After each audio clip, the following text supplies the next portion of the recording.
16 বছরের এক স্বৈরাচারের পতন হয়েছে, পতন বিদেশে পালিয়ে গিয়েছে। আমরা দাবি করব তাকে ধরে নিয়ে আসেন বাংলাদেশে। যে পালিয়ে গেল 5 আগস্ট, তাকে ধরে বাংলাদেশে নিয়ে এসে বিচার করুন, তার বিচার। শুধু সে কেন, সেই প্রধানমন্ত্রী ছাড়া তার মন্ত্রী পরিষদে যারা পালিয়ে গেছে সবাইকে ধরে নিয়ে এসে বিচার কর, বিচার। শুধু বিচার করলেই হবে না, শাস্তি দিতে হবে, দৃষ্টান্তমূলক শাস্তি, যাতে করে বাংলাদেশে আর কোন নেতা, কোন মন্ত্রী আর তাদের মধ্যে এত দুর্নীতি না করতে পারে। প্রত্যেকটা দুর্নীতিবাজ মন্ত্রীদের, এমপিদের সম্পত্তি বাজেয়াপ্ত করে দেশের জনগণের কাজে লাগানো হোক। এই মুহূর্তে আমাদের দেশে কোনো রিজার্ভ নেই, মাত্র $8 বিলিয়ন রিজার্ভ।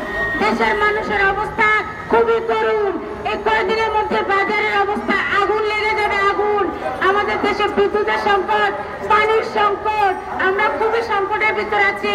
আমরা চাইবো সবাই মিলে একটা সত্যিকারের সোনার বাংলাদেশ যেন বিনির্মাণ করা যায়। সেই লক্ষ্যে বাংলাদেশের প্রতিটা কোনায় কোনায় প্রত্যন্ত অঞ্চলগুলোতে শিক্ষা পৌঁছে দিতে হবে।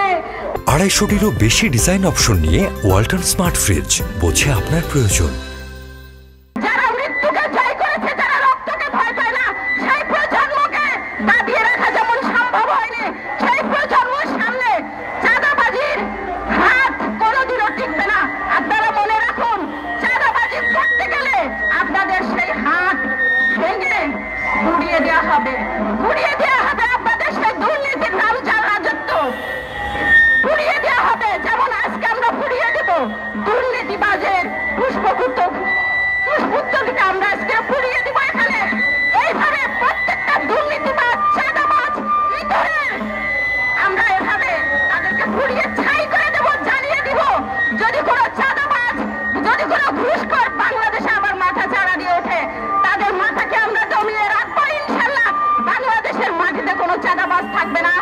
আমরা নতুন ধারার পক্ষ থেকে প্রত্যেকটা মানুষ দুর্নীতিমুক্ত, শাসনমুক্ত, নিপীড়নমুক্ত দেশ চাই। আজকে সারা দেশে লুটতরাজ চলছে, সহিংসতা চলছে, অন্যায় অপরাধ, দুর্নীতি চলছে। এমনকি এটা নাই লীগের চাঁদা উঠত, শ্রমিক লীগ, স্বেচ্ছাসেবক লীগ, ছাত্রলীগের নেতারা, সেই জায়গায় এখন নতুন নেতাদের নাম যুক্ত হয়েছে, দলের নাম যুক্ত হয়েছে, কিন্তু চাঁদাবাজ ঠিকই এসে দাঁড়িয়ে গেছে। আজকে অটো যারা চালান, তারা যে চাঁদা দিতেন আওয়ামী লীগ ক্ষমতাসীন থাকাকালীন, এখন তাদেরকে বলে দেওয়া হচ্ছে আগে যারা নিত তারা তো পালিয়ে গেছে, এখন আমরা চাঁদা নেব। এইভাবে বিভিন্ন অটোওয়ালা, অটো মালিকদেরকে, রিক্সা মালিকদেরকে, রিক্সাওয়ালাদেরকে, আমার রিক্সা শ্রমিক ভাইদেরকে বিভিন্ন জায়গায় চাঁদাবাজির খালি মুখগুলো পরিবর্তন হয়ে দাম নির্ধারণ করে দেওয়া হচ্ছে। $62 বিলিয়ন তিনি পাচার করেছেন। তার পাচার করা অর্থকে স্বীকৃতি দেওয়ার জন্য তার মা পলায়ন করেছে, কিন্তু এই ব্যক্তি দেশে আসেনি, দুঃখ প্রকাশ করেনি এবং দেশের মানুষের কথা ভাবেনি। যে কারণে আজকে বিবিসিকে, ডয়েচে ভেলেকে তিনি অধ্যক্ষ গলায় কথা বলছেন। তার পাপের কথা তিনি স্বীকার করছেন না, দুর্নীতির কথা স্বীকার করছেন না।